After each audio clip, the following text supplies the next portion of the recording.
Rad, meron akong magic trick na ipapakita sa'yo. Gusto mong makita? Sige. Okay. Dito. I-dribble ko yung card, tapos magsabi ka lang ng stop. Okay? Sige. Okay, say stop. Stop. Stop, okay. So, ito yung card mo. Tingnan natin. 9 of Clubs. 9 of clubs. Okay. Clubs. So, itong 9 of clubs, ilalagay natin dito sa gitna. Diba? Watch. I-wave ko yung kamay ko dito sa itaas. Pag snap ng finger ko, yung card mo magiging red. Maniniwala ka ba? Ay, hindi. Hindi. Watch. Serve na. Bang! Diba? Naging pula. Ano nga yung card mo? None of clubs. 9 of Clubs. clubs. Wala. Diba? Kita mo? Okay. So, ano gusto mo? Ulitin natin? Ha? Ulitin natin? Ulitin. Okay. Ulitin natin. Okay. Say stop. Stop. Okay. Tingnan mo. Ito yung card mo, ha? Okay. Ilalagay natin sa gitna. Watch. Pag snap ng finger ko, yung card mo magiging red. Diba? Watch. Look. Ay, wala. Wala man. Oh, tika lang. Ano nga yung card mo?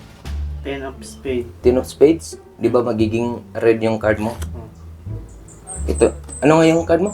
10 of spades? 10 of spade ito. Watch. Bang! Baliktad eh. Di ba? Okay. So, ngayon, ituturo ko sa iyo yung sekreto. So, ito yung tutorial ng trick natin, guys. So, kailangan nyo ng dalawang card.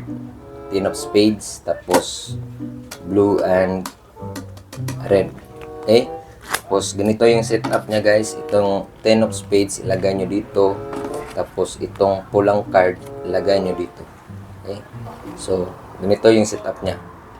Tapos, una, guys, papipiliin nyo yung spectator nyo ng card. Okay? So, kunwari ito, pili siya ng card. Kunwari ito yung napili niya.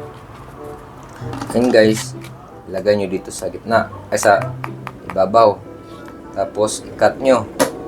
Okay? Ito yung card ng spectator, ha. Ngayon, ilagay nyo dito.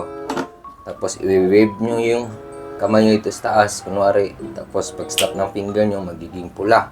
Ngayon, guys, i-spread nyo yung card. Hanapin nyo yung red card. Okay? Tapos, itong card na nasa ibabaw, guys, ilagay nyo lang dito sa ilalim. Okay? Tapos itong red card, guys, hindi ito yung card ng spectator nyo. Ito yung 10 of spades. Hindi ito yung card ng spectator nyo. Ngayon, guys, habang kinukuha nyo itong red card, guys, ipopush nyo itong card na ito. Okay? Tapos i-break nyo. Ganyan. Ha? Ngayon, guys, pag sabi niya, ano nga yung card mo?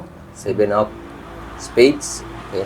Ngayon, guys, ibabalik nyo itong red card. Okay? Tapos, kukunin nyo yung dalawang card. Okay? Ganyan. Ganyan.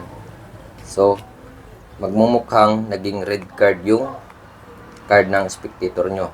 Ngayon, guys, ibalik nyo.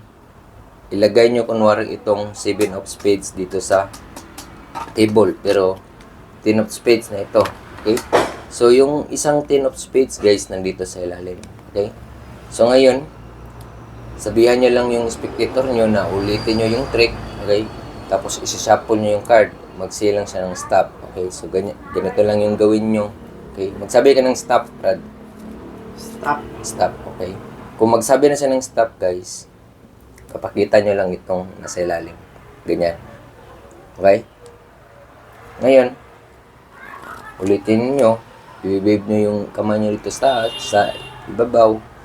Tapos, pag-snap ng finger, magiging red. Tapos, kunwari, hinahanap nyo yung red card. Tapos, walang lumalabas. I-review nyo. Tapos, ito na. Ito na yung magiging plot twist niya. So, itong 7 of spades na nilagay nyo kanina, magiging 10 of spades. Okay? So, yun lang yung sekreto ng trick, guys. Sana magustuhan nyo. Okay?